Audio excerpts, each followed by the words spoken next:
చదువుకోవాలి అనుకున్న వాళ్ళందరినీ చదివించే బాధ్యత ఎన్డీఏ ప్రభుత్వం తీసుకుంటాం ఆంధ్రప్రదేశ్ లో. దీనికి బెస్ట్ యూనివర్సిటీస్ ఎక్కడ చదువుకోవాలన్నా తల్లికి వందనం ఇచ్చాం. 12 వరకు 15,000 రూపాయలు చొప్పున ఎంతమంది పిల్లలుంటే అంతమందికి ఇస్తున్నాం. దీనివల్ల 2 అడ్వాంటేజెస్. ఒకటి, వాళ్ళకు అండగా ఉండడం.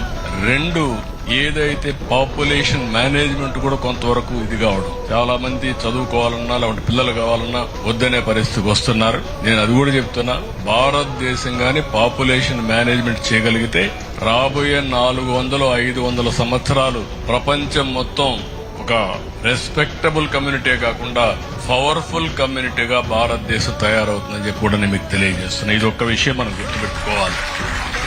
47 వరకు ఈ అడ్వాంటేజ్ పనిచేస్తుంది. 47 తర్వాత మాత్రం ఏజింగ్ ప్రాబ్లం వస్తుంది, పాపులేషన్ డిక్లైన్ అవుతుంది.